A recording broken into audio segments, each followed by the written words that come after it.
want to say it. Let me put it that way. But it's how you interpret it or digest it. That's where the issues arise. So if you tell me, K-Rose, you need to comb your hair a different way. Yeah. How I take that is basically on me. Right. And if you're mentioning that to me because you truly feel that you want people to think better of me as far as how my appearance looks, right? If I take it that way and I say, hey, Avani is looking out for my best interest, okay, well, let me check my hair out and make sure it's whatever. Mm-hmm. Or as another one of your pet peeve, this is Avani pet peeve.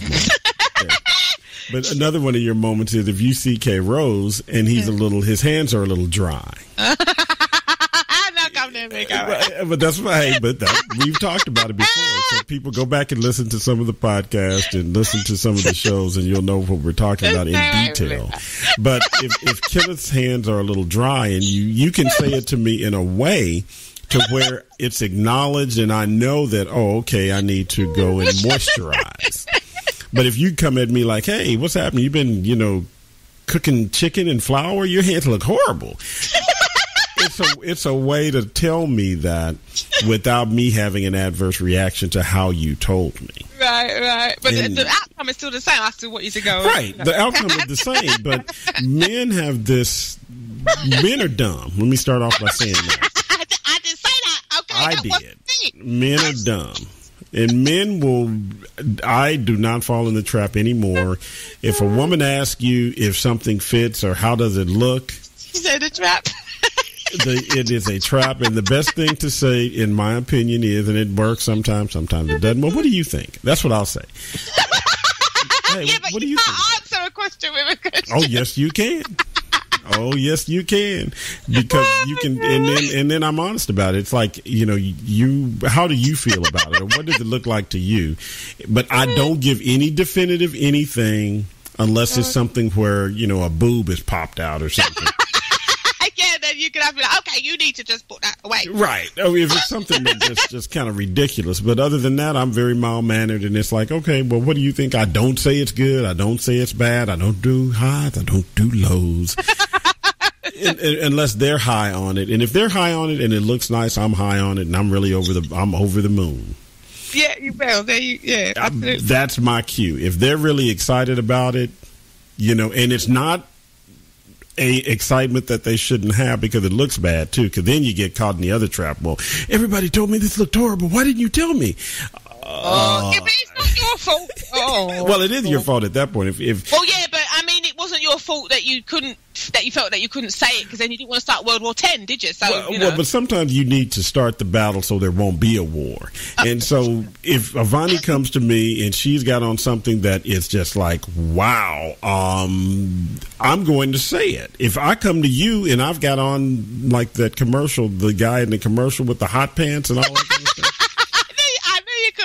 Oh my God. If K-Rose, if I'm getting ready, I'm in London with you, and it's like, hey, it's hot out there. I brought some shorts, and you look at them and you're like, no, K-Rose, you can't wear those shorts.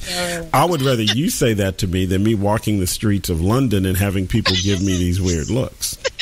Yeah, but like I said, bad mind people wouldn't tell you nothing. They just let you go out there looking stupid and getting people looking at you like you crazy. They would. But that's not a friend. I'm not going to let you go out there looking crazy and then have you tell me why. People were telling me this is horrible. Why didn't you say something? Well, I didn't want to hurt your feelings. No, that's a friend. You're not trying to hurt their feelings, but you're trying to save them from being ridiculed. And have. Yeah, and having people, making fun, as we say, taking the mickey out of them. You're trying to save that kind of thing. So you don't want that. Oh, K-Rose, now I have to stress this next one. When I saw this video, Link 27, it was a child psychology experiment, a conversation about race. It's a video. I want to share this in all seriousness because it's really sad.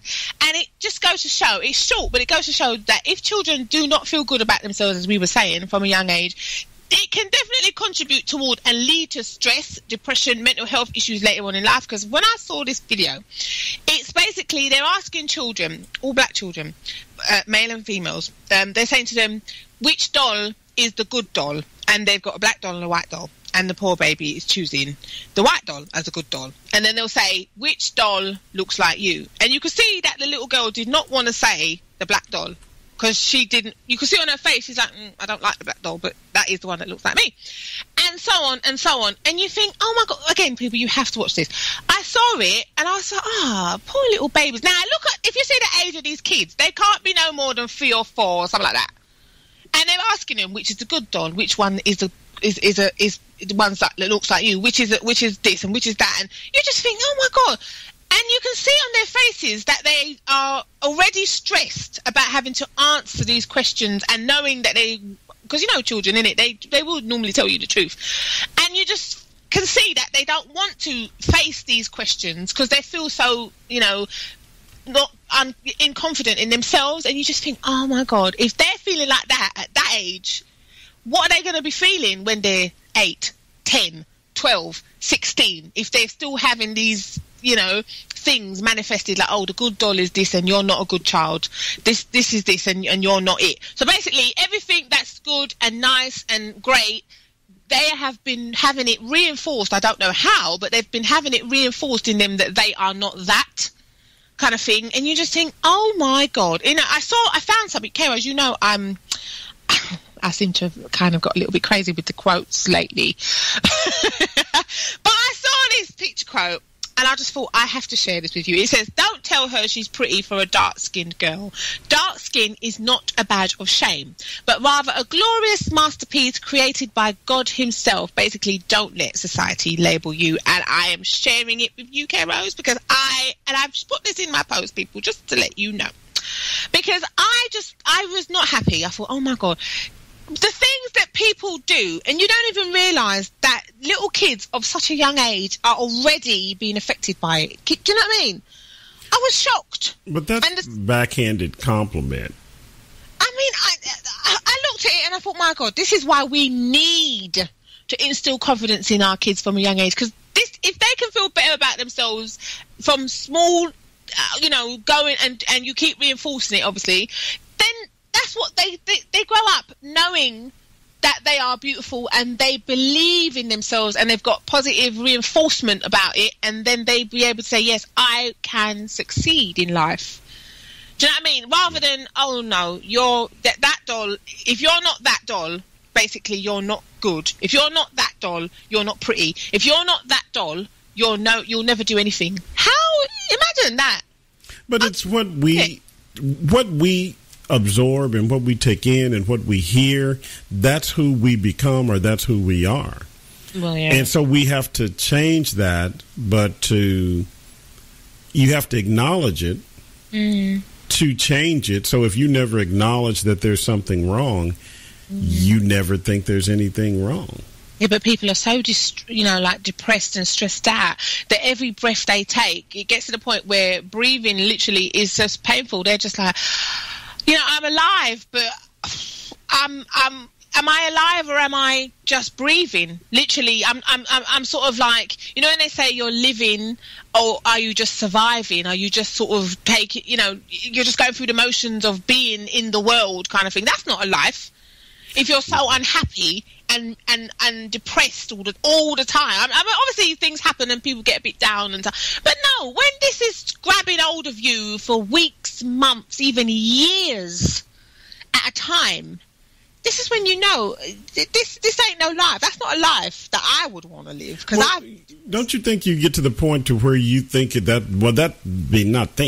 becomes normal to you, so you don't even realize you're depressed? Yeah, for some people it does actually, and then it becomes it's so ingrained in them that that's all they know. And obviously, like I said, if they've got people around them that ain't trying to help them out of it, and they haven't decided to talk and do the therapies or whatever, that becomes a way of life, and then it becomes their life. Literally, that is just their life, and then everything is, oh God, I can't leave the house because I'm worrying about what people will think, and I can't look at people. I've been there.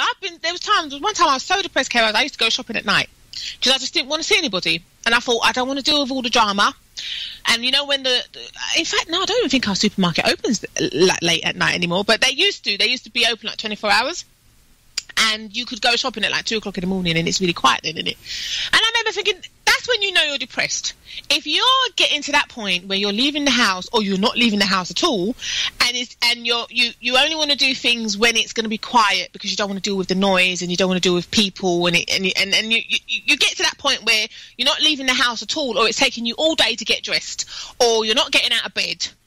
That's when you know, okay, it's time for me to, and it doesn't matter what could have preceded that, because obviously there could be all sorts of things that could have happened before then that could make you get to that point.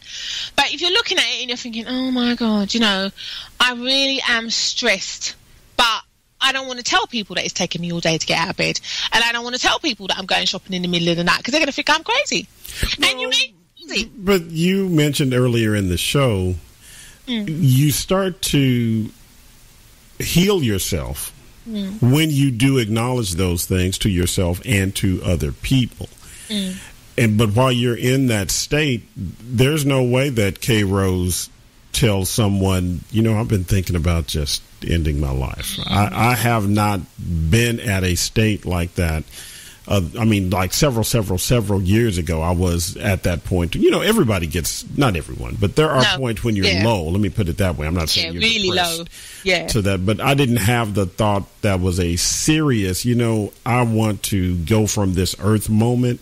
But I have been down, and a lot of people get down, and grief comes into that. When someone leaves you that is part of your life and they leave the earth, you grieve, and grieve is a different thing from depression. Oh, absolutely, but it still can work itself into a depression because you may not be coping very well, and then you might start doing things to numb your pain, which can get you into, because you're feeling so down and sad, then grief becomes part of depression. Oh, and exactly.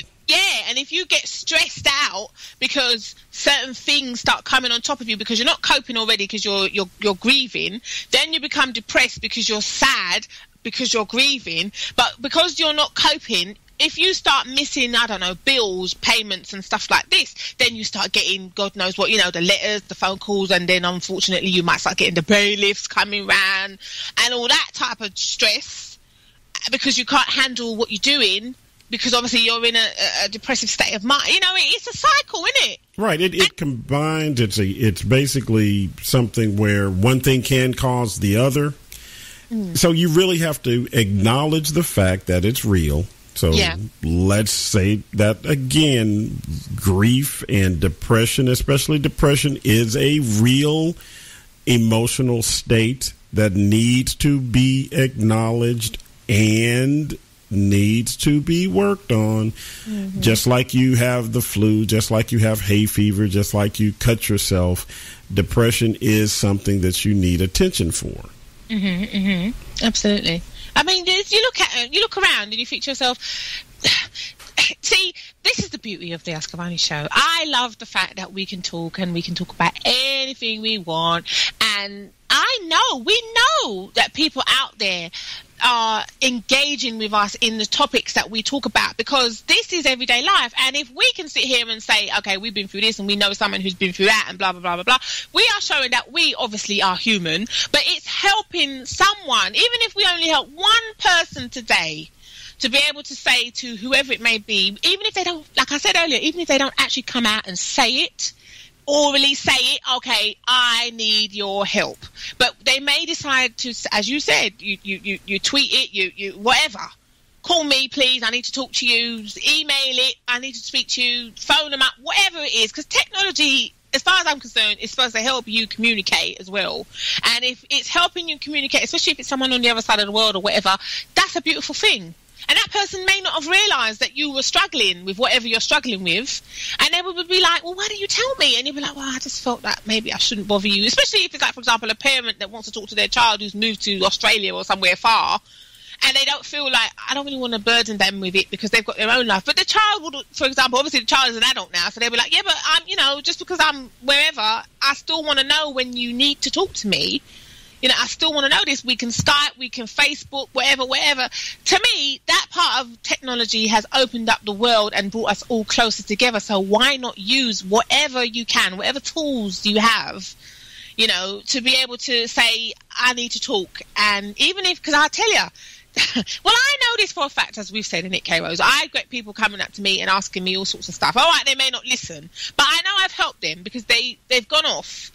and they felt better because they knew that they could offload onto me and tell me whatever it was, you know. And if they hadn't have felt like that, then it wouldn't have been.